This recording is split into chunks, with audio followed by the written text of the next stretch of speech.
Hai guys, dimanapun kalian berada, bagaimana kabarnya? Kali ini saya akan merangkum sebuah film yang sangat-sangat seru sekali.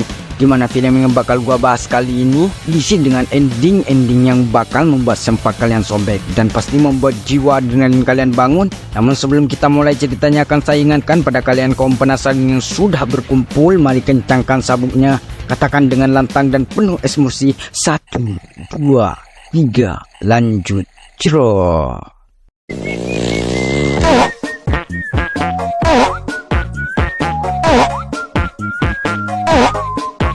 Rilis pada tahun 2003, kisah akan berfokus kepada seorang pria yang sangat-sangat bandel. Karena akibat kebandelannya itu, semua sekolah yang ada di lingkungannya tidak mau menerimanya. Hingga akhirnya ia dipindahkan ke sekolah anak bangsawan, dan disinilah ia mengalami pembulian dari anak-anak bangsawan. Hingga pada suatu waktu, ia berhasil menggeprek satu persatu para anak bangsawan yang membulinya tersebut. Dan tidak usah pakai cat, ini dia, Evil 2003. Di awal film kita diperkenalkan dengan seorang remaja bandel bernama Bon Crispy, di mana ia tinggal bersama ibu kandung dan ayah tirinya. Sekilas kehidupannya tampak normal-normal saja, tapi ternyata ayah tirinya adalah sosok yang sangat mengencrotkan dan sering dia menggunakan kekerasan untuk menghukum Bon. Bahkan Bon ditabok congolnya dan dicambuk hanya karena tidak sengaja menjatuhkan sendok garpu saat ia makan. Dan lebih parahnya lagi, sang ibu tidak bisa berbuat apa-apa, dia hanya bisa bermain musik agar suara cambukannya tidak terdengar karena pada dasarnya dia tidak tega kalau Bon disiksa.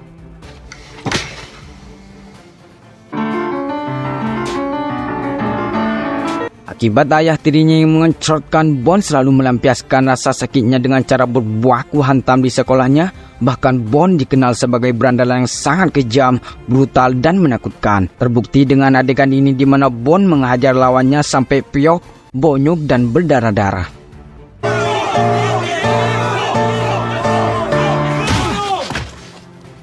Akibat kekejaman dan kebrutalnya, Bon pun sering menerima hukuman dari guru dan sudah beberapa kali dikeluarkan dari sekolahnya. Bahkan kepala sekolahnya sampai mengutuk Bon dan mengatakan kalau dia tidak akan pernah diterima di sekolah manapun. Jag förstår det inte. Det är obegripligt.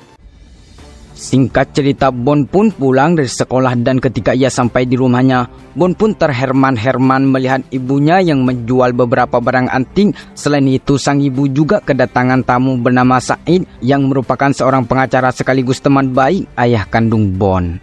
Di sini Said pun memberikan kartu namanya kepada Bon agar dia bisa menghubunginya kalau sedang ada masalah.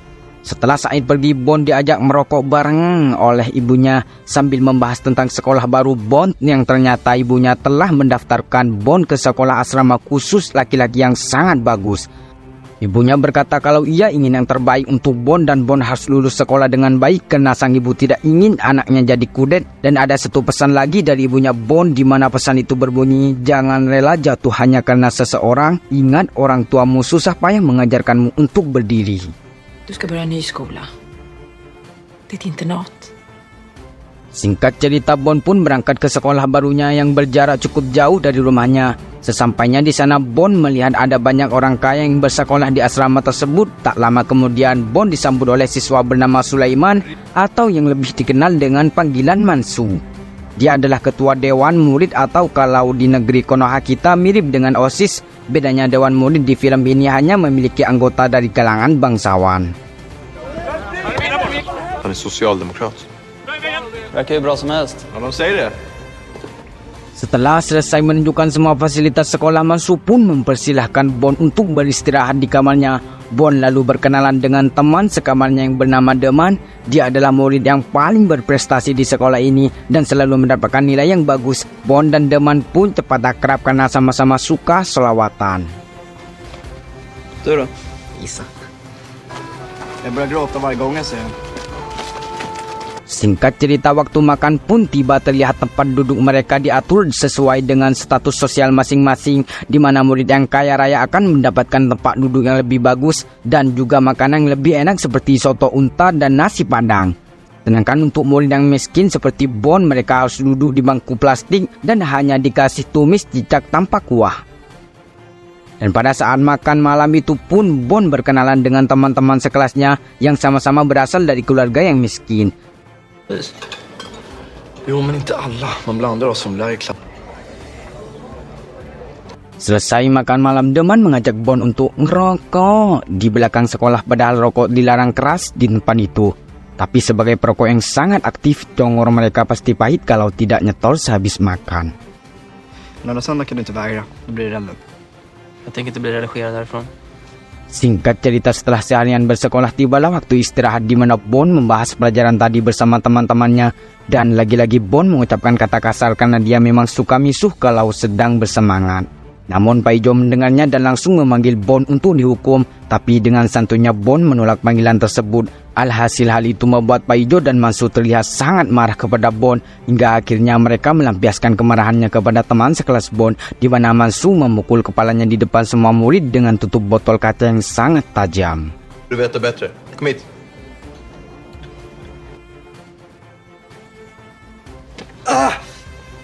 Singkat cerita, Bond bertanya kepada Deman tentang cara menghentikan Mansu tanpa adanya kekerasan. Di sini Bond bisa saja menghajar semua kelompok Mansu, akan tetapi akan memperpanjang masalah, terlebih mereka adalah anak bangsawan. Deman pun mengatakan kalau pembulian di sekolah pasti bisa diselesaikan tanpa ada kekerasan, hanya saja hal tersebut tidak bisa dilakukan sendirian. Harusnya nih netizen Indonesia harus turun tangan nih. Tibalah di suatu waktu Bond tidak sengaja menabrak Pak Ijo saat keluar dari kelas. Pak Ijo pun marah besar dan memaksa Bond untuk meminta maaf. Tapi Bond tidak mau karena dia tidak merasa bersalah. Melihat Bond yang tetap ngotot, akhirnya Pak Ijo mengajaknya buahku hantam setelah makan malam. Men det var någon annan som fick den tjänsten. Ser du för? Du betraktar dig som utmanad. I rutan. 7:00. Deman dan temannya yang bernama Rossi lantas menjelaskan bahwa di sekolah ini ada tradisi baku hantam. Kalau ada murid yang membangkang kepada Mansu, maka murid tersebut akan dikeroyok di depan semua orang. Ja, det är det som är så sorgligt. De vill lysa blod. Singkat cerita, berkumpullah semua murid di sekolah tersebut untuk menyaksikan baku hantam antara Pak Ijo dan Bond. Namun Bond saat itu memilih untuk tidak datang karena ia telah berjanji kepada ibunya untuk tidak menggoreng kerupuk lagi. Det verkar som om råttan inte vågar inställa sig. Singkat cerita, keesokan harinya Bond latihan renang bersama murid lainnya. Selesai latihan, Bond pun makan siang bersama teman-temannya. Kemudian ia dipanggil ke persidangan Dewan Murid karena dianggap melanggar beberapa aturan. Bond pun menyanggupi keinginan mereka. Kemudian ia masuk ke ruangan sidang. Setibanya di sana, Mansu langsung menyuruh Bond meminta maaf jika ingin hukumannya dikurangi. Akan tetapi Bond memilih untuk dihukum karena dia tidak sudi kalau meminta maaf kepada Mansu. Den 3/9 klockan 21:15. Ja, i sak. Står riktigt. Melihat Bond yang tetap ngotot, Mansu pun memberinya hukuman yang sangat banyak, mulai dari kerja rodi sampai dikurung selama 2 minggu. Hingga esoknya ia diperintahkan Pak Ijo untuk menggali tanah di belakang sekolah. Bond pun terpaksa melakukannya sampai dia kehujanan.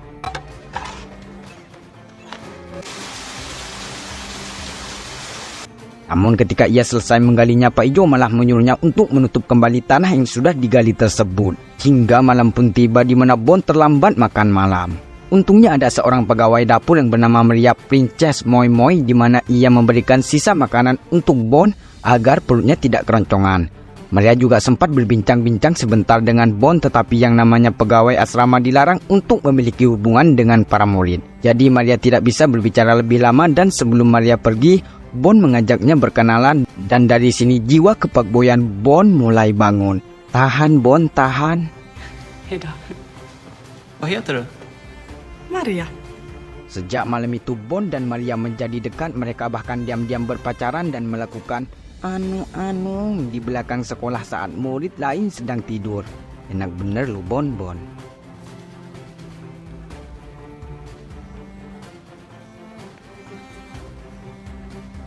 Singkat cerita, beberapa minggu kemudian di mana Deman semakin terancam oleh Mansu, setiap malam mereka harus mengganjal pintu kamar agar tidak mendapatkan gangguan dari si kelompok kutu sapi alias kelompok si Mansu.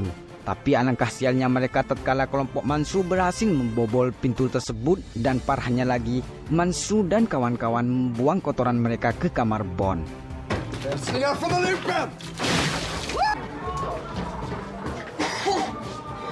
Bon yang tidak terima dengan perlakuan mereka lantas langsung mengumpulkan kotoran tersebut, kemudian ia balas dendam dengan menuangkan air jus buah vita tepat di wajah Mansu.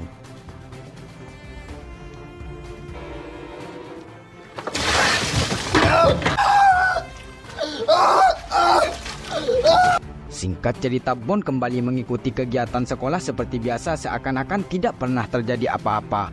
Dia juga masih sering berkencan dan melakukan pengencrotan dengan Maria meskipun harus diam-diam seperti maling durian. Jangan doyan-doyan, Bon.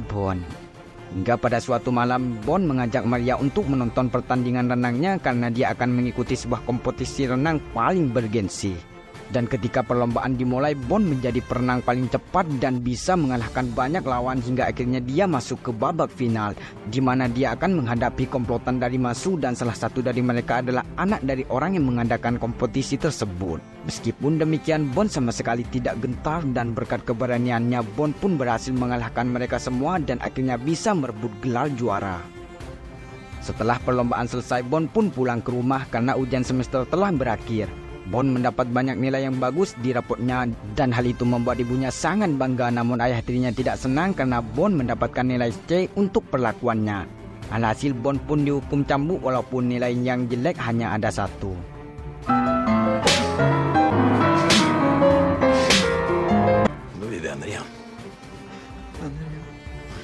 Setelah disiksa selama 2 minggu, Bon akhirnya kembali ke asrama setelah hari Natal. Tidak lupa ia juga membawa hadiah untuk Deman. Begitupun sebaliknya, Deman memberikan sebuah kado yang berisi buku. Bon pun disuruh untuk menghafal buku tersebut. Mendengar hal itu, Bon pun hanya bisa gigit bangku karena jika ia berhasil, ia akan memberikan sebuah hadiah yang lebih mantap, misalnya rokok surya atau bisa saja es kelapa. Hej Pierre. Hej! Tack för skivan.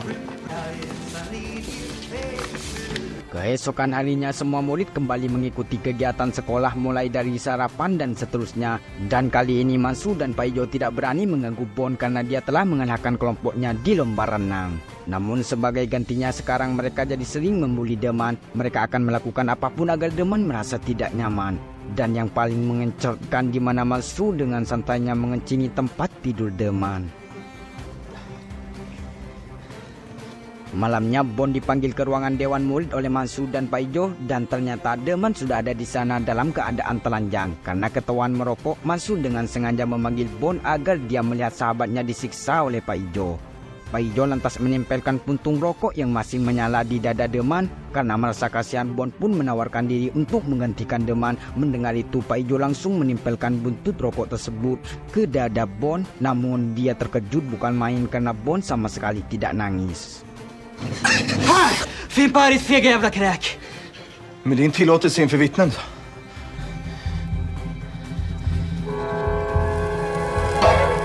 Semenjak saat itu, Deman menjadi penyendiri dan sering melamun. Terlebih lagi dia disuruh untuk datang ke lapangan dan sudah pasti ia akan digeprek seperti murid-murid lainnya. Bon pun memujuk Deman agar dia tidak menuruti perintah Mansu. Akan tetapi Deman ingin masalahnya cepat selesai. Setibanya di tempat, Deman memberanikan diri untuk menunjuk muka Mansu terlebih dahulu. Walaupun pada akhirnya dia dikeroyok oleh Mansu dan Paijo karena mereka tidak mau kalah. Melihat sahabatnya dikeroyok, Bon sebenarnya sangat ingin mengajar si kutu sapi. Akan tetapi dia tidak ingin dikeluarkan dari sekolahnya. Bon pun merasa sangat menyesal karena tidak bisa menyelamatkan sahabatnya. Meskipun begitu, Deman sama sekali tidak menyalahkan Bon.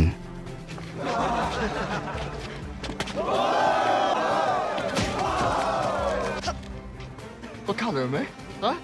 Singkat cerita, keesokan harinya Bon kembali mendapat hukuman dari Paijo dan Mansu, di mana dia disuruh menancapkan patok besi di belakang asrama. Lalu saat hari sudah gelap, Bon tiba-tiba digotong oleh belasan anak buah Mansu, kemudian tubuhnya diikat ke patok yang dia tancapkan. Mansu lalu menyiram tubuh Bon dengan air yang sudah mendidih sampai dia merasa puas. Setelah itu, dia meludahi Bon dan meninggalkannya begitu saja.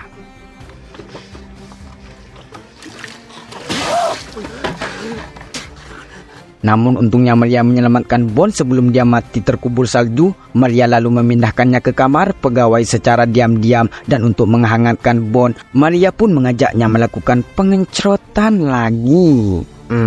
Enak nggak tuh?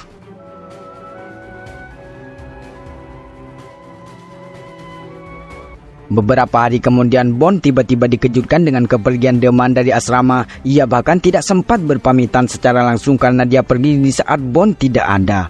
Deman hanya menuliskan sebuah surat yang mengatakan kalau dia sudah tidak kuat menerima bulian dari Mansu. Setelah membaca surat itu, Bond menjadi sangat galau, sedih dan tidak semangat karena sahabat satu-satunya telah pergi. Semenjak kepergian Deman, rasa dendam Bond kepada Mansu semakin meninggi. Dia pun memutuskan untuk mengajak mereka baku hantam di lapangan. Namun Mansu tidak mau ikut bertarung, tapi dia mengarahkan Pak Ijo dan anak buahnya yang bernama Si Entong. Tanpa berdoa buka puasa, inilah yang terjadi.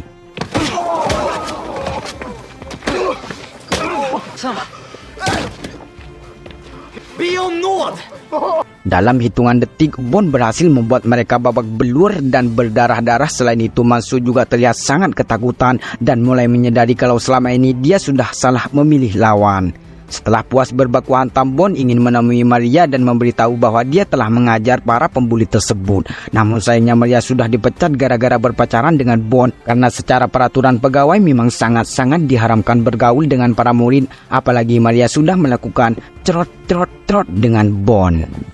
Singkat cerita, setelah beberapa minggu kemudian Bond mendapat surat dari Maria. Akan tetapi surat tersebut disita oleh Mansu. Selain itu, ia juga melaporkan kepada pihak sekolah bahwa Bond pernah melakukan cerot-cerot-cerot dengan Maria. Alhasil Bond pun akhirnya dipanggil kepala sekolah untuk dihukum sesuai dengan peraturan. Dan sayangnya hukuman yang diterima oleh Bond adalah dikeluarkan dari asrama. Meskipun sudah dikeluarkan, Bond masih punya waktu 1 hari untuk membereskan barang-barangnya. Dan sebelum pulang, Bond memutuskan untuk membalas dendam dan menggeprek Mansu yang mengencerotkan ini. Keesokan harinya ketika Mansu selesai latihan kuda, tiba-tiba Bond datang dengan membawa sepotong kayu dan menyuruh Mansu untuk berlutut di hadapannya. Bond juga mengancam dia akan menghabisinya dan akan membuat Mansu meninggoy tanpa nyawa. Dan hal itu membuat Mansu sangat ketakutan, terlebih lagi ia sedang sendirian dan jauh dari keramaian. Setelah memberi pelajaran kepada Mansu, Bond langsung siap-siap untuk minggat dari asrama. Akan tetapi dia tiba-tiba ingat dengan Sain yang merupakan seorang pengacara. Bond pun segera menelponnya dan meminta bantuannya agar dia tidak jadi dikeluarkan dari sekolah. Tak berlangsung lama, Bond masuk ke ruangan para guru untuk menuntut kepala sekolah atas kebobrokannya.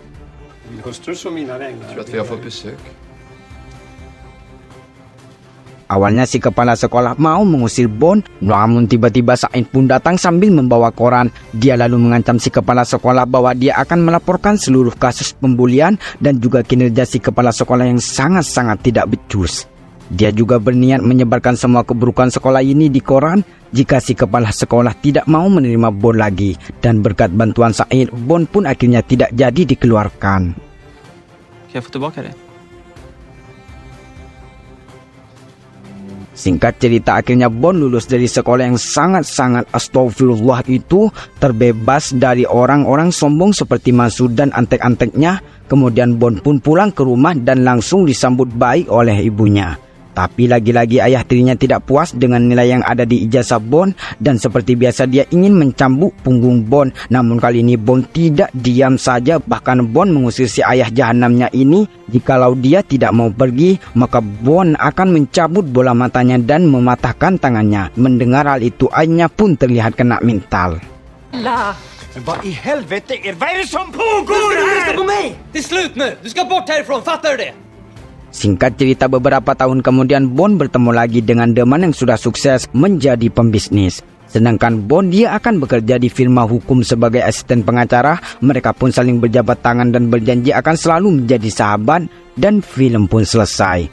Dan pesan yang bisa kita ambil dari film ini adalah apa saja yang ada di dalam hidupmu, tertawalah karena kita seorang laki-laki dianugerahi senapan laras panjang.